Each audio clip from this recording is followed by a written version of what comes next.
Raila Amolo Odinga, former Prime Minister of the Republic of Kenya, to make his keynote address. Thank you and God bless you.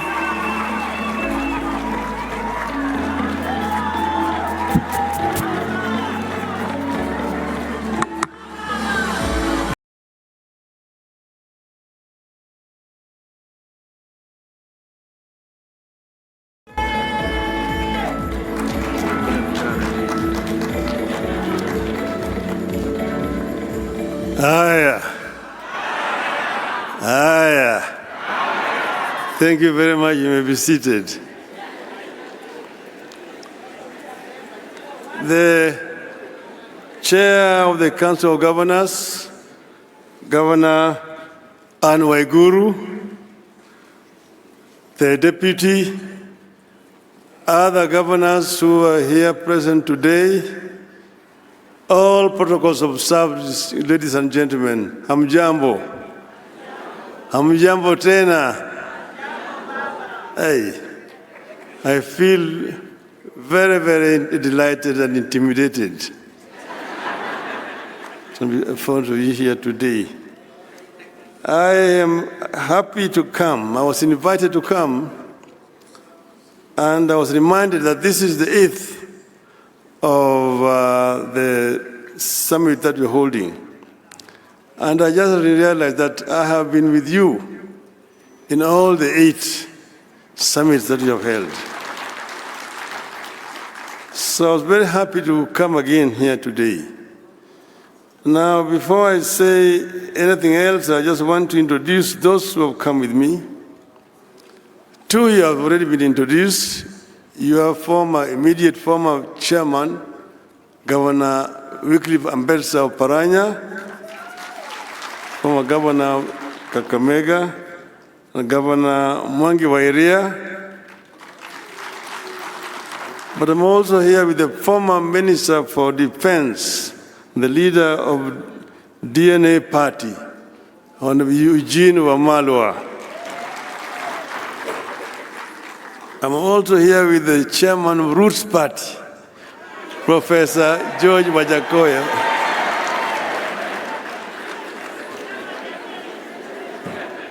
Those are Wanaazimio who have accompanied me to come here. We are all very delighted. And seeing what is in the media today and also seeing what was said yesterday, I wondered what I should term my talk to you today.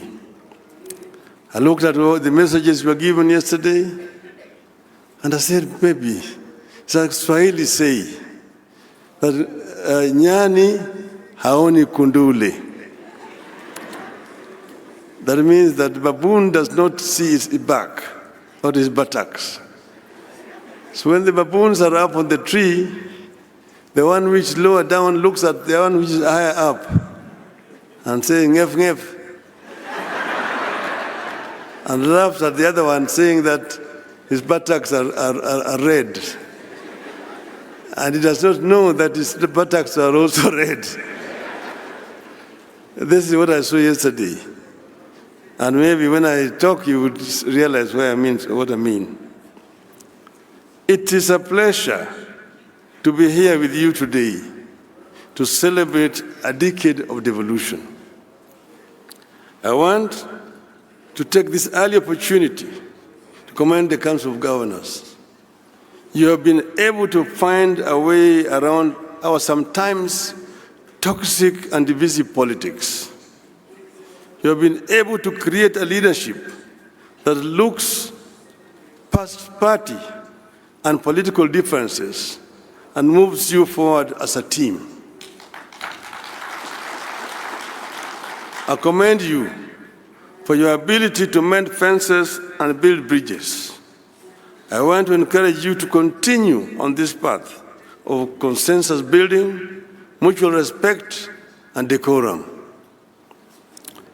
10 years into devolution, Kenya is a much transformed landscape with an amazing opportunity for rural economic revival and transformation.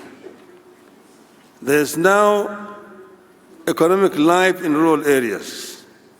Some previously dead towns and market centers are beaming with the life after devolution. The prospect of Kenyans taking charge of their destiny and driving their own development is alive today because of devolution. A new middle class, whose members have not stepped into any major city in Kenya, is rising in the villages across Kenya, thanks to devolution. Devolution's success is a success story. It's a testimony to what we can achieve as a nation when we decide to pursue big dreams, no matter how daunting the obstacles may seem. As a country, we must congratulate ourselves for having endorsed devolution 13 years ago. And we must always remember it was not an easy victory. When we first unveiled devolution as a campaign platform in 2007 election, the proponents, including yours truly, were vilified and accused of planning to break Kenya up. We stood our ground and pushed devolution into every political conversation in Kenya, and we won. I am aware that even today, as you try to imagine and dream how best devolution can deliver more for our people, as you try to test and stretch the limits of devolution, you face skepticism and fears that you may be wrong and that it might destroy your political careers. My advice is that you dream on and soldier on. And I know that anybody who decides to go and run as a governor is himself already convinced that devolution can work. And I encourage you to remember the words of President Franklin Roosevelt. I quote, "The only limit to our realization of tomorrow will be our doubts of today.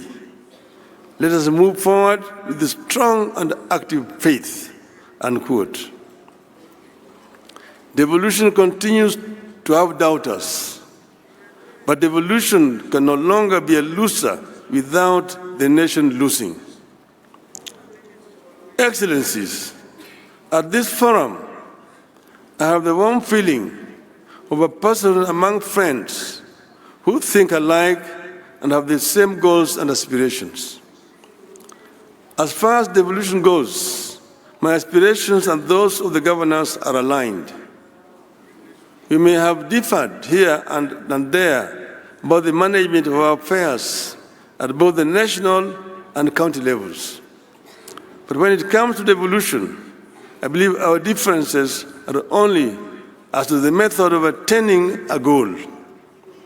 There has never been, and there shall never be, an argument between us about the goal. We all appreciate devolution. We all want devolution. In some counties, devolution has achieved in 10 years what the national government was never able to achieve in 50 years. We know the challenges facing devolution. For instance, funding remains inadequate and its flow uneven and unpredictable. The controller of budget and central bank need to relook at the law. The County Allocation of Revenue Act, CARA, contains a disbursement schedule. And I was sitting next to the former governor, who is now the Minister for Finance, and I told him exactly the same thing. Therefore, the administrative step of Treasury writing a letter to CBK to release funds should not arise. CBK should implement CARA full stop. Bureaucracy at the Office of the Controller of Budget continues to hold back devolution. There's a worrying clash of vision and responsibility between county chief executives and the members of county assemblies. As the first port of call across the villages, MCAs have real concerns like remuneration and facilitation that ought to be addressed. That ought to be addressed in the interest of harmonious working relationship with the county dream bearers who are the governors. And you see the Nyani Aoni Kundule. Across the 47 counties, the wage bill has become uncontrollable and continues to eat into what should go into the development. Even more worrying is the continuing duplication of functions. More money continues to be spent at Afya House, Kilimo House, and Maji House in Nairobi for the roles that are devolved. Nyani aone kunduli. In the Finance Act 2023, the budget for health has grown by 32 billion shillings at the national level. Recurrent expenditure alone has increased by 17%, yet most of the health functions are devolved. Today, fertilizers are procured and distributed by the national government. Affordable housing is being conceptualized and implemented by the national government. The government wants to build markets and employ community health workers. All these are devolved functions whose money should be released to the counties.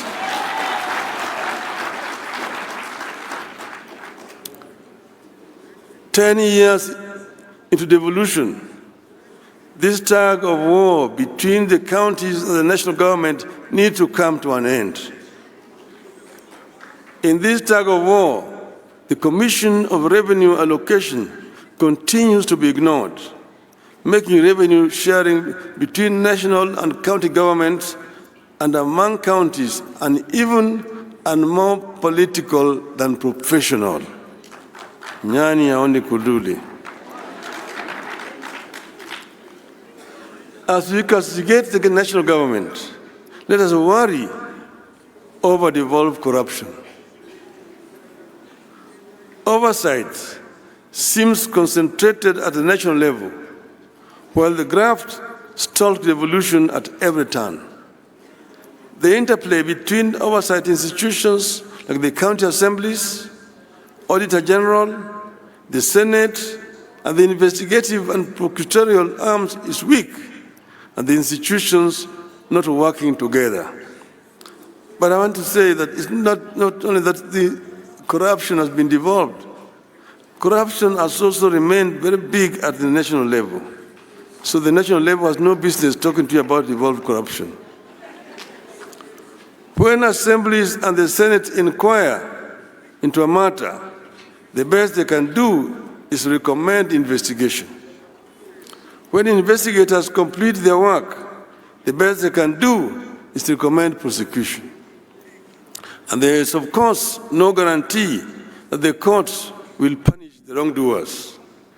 Let us address these man-made challenges once and for all, so that we can unleash the full transformative capacities of our counties. We need a constant and consistent monitoring of all laws governing devolution to ensure their implementation and to add statutes whenever they are needed. Your Excellencies, ladies and gentlemen, we meet at a time our country is facing real grave threats. This is a reality check backed by government data. The economy is struggling. Our national currency is severely weakened. The shilling has fallen by 10% since March this year. Our people have been hit hard by punitive taxes and consequent rise in the cost of living. We have runaway unemployment. Our healthcare system is broken. We face challenges with food security at a time climate change is turning everything upside down. From farming to healthcare to provision of water and infrastructure, nothing is the same or predictable anymore. Unfortunately for governors, you are stationed where the desperation, the need, and the expectations are highest. That is, at the grassroots, where people want instant solutions. I believe that as a country, we are lucky to be going through these challenges in the era of devolution. I believe that if county governments were not here to absorb some of the shock and act as cushion, the economic and governance challenges Kenya is going through today would have overwhelmed and overrun the national government. To continue providing buffers for our country and respond to the cries of the people, counties need a tremendous amount of financial resources in a timely and predictable manner. The national government, therefore, needs to understand and appreciate counties as necessary partners in the journey for a successful Kenya.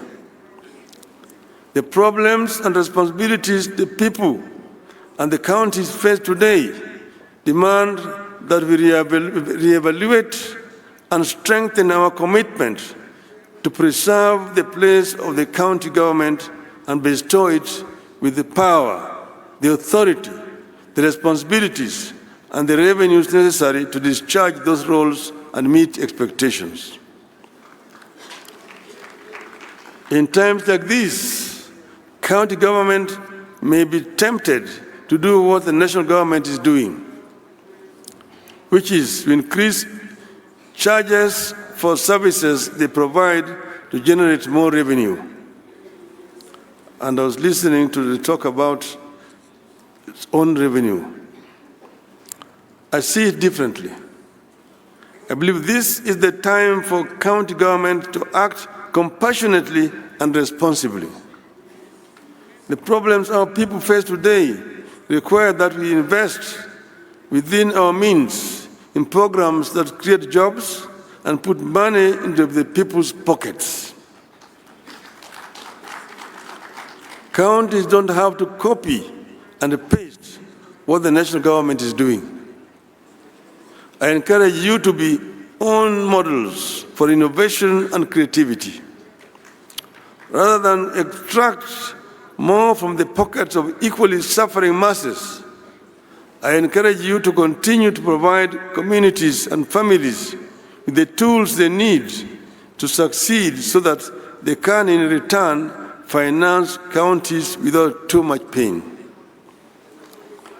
Being on the ground, governors have no time to get into a lot of ideological debates that consume our politics in Nairobi.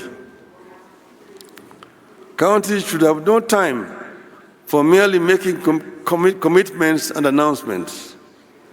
Governors have to be practical.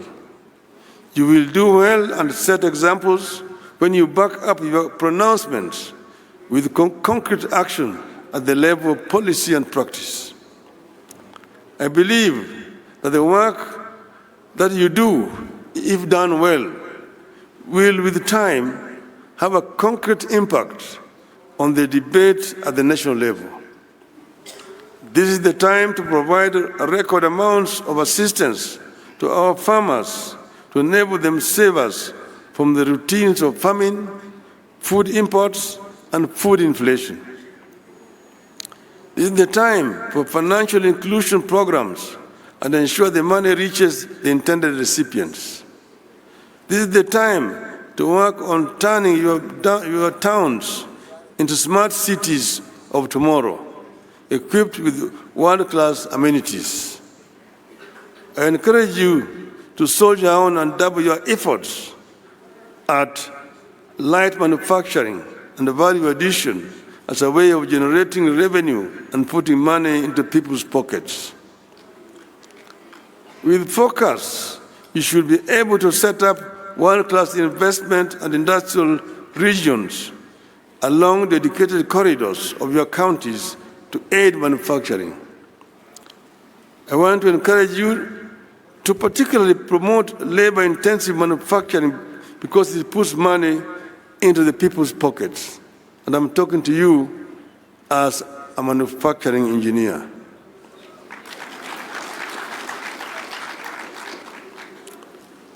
Put focus on building infrastructure, including roads, electricity, and water and farm irrigation. This will yield returns. We have to ensure that our policies are predictable and tax regimes stable. Ease of doing business in your counties must therefore be a prime concern. Investors need the assurance that the rules of engagement are the easiest that can be. Remove bureaucracy. With such clarity, you will be able to create employment opportunities, encourage enterprise, and to create a bigger job market for our youth, widening your base for revenue. I believe it is time, again within your means, to allocate some of the money from own revenue to a cash transfer program to help protect the poor at the grassroots. I want to encourage you to continue with cooperation between counties. At the same time, however, we need a competitive element among counties to prevent the temptation to just maintain the status quo. Let us compete even as you cooperate. Finally, ladies and gentlemen, I want to disclose to you a reality slowly taking shape in our country, but which many of us, including the governors, may not notice. While national politicians may be getting all the attention, the action of translating policies into improvement of livelihoods is actually being determined by governors, county assemblies, and county governments.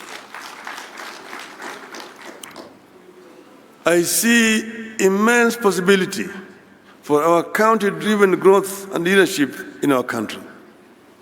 I see potential for a county-driven quantum leap in our country.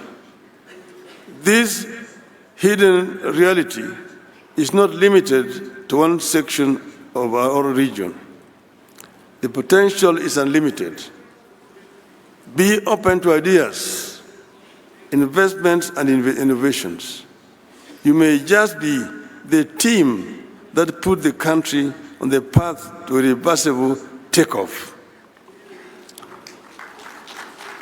I want to conclude by referring to what Governor Jonathan B. said, the host governor, that they are expecting bumper harvest in this region because they did mandamanos in the farms instead of doing the mandamanos on the streets or carrying sufurias. I want to tell him that this katiba that we have is a product of mandamano.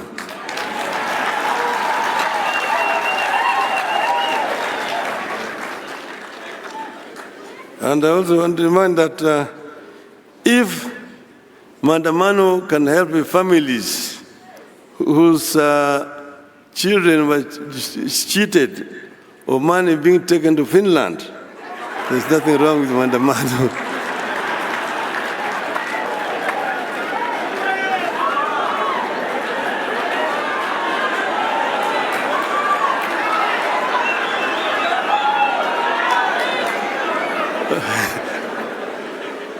What is wrong is police brutality.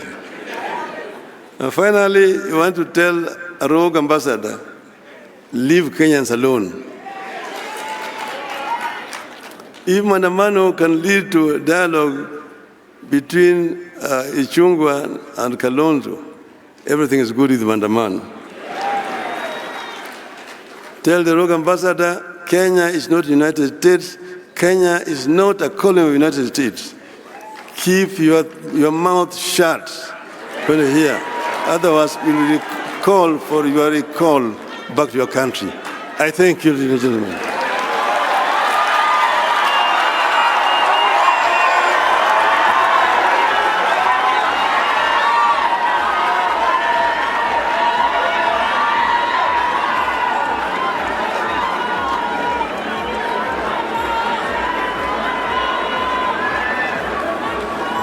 Thank you very much.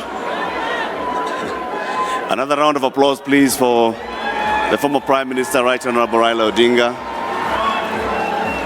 Asante sana. Our guests would like now to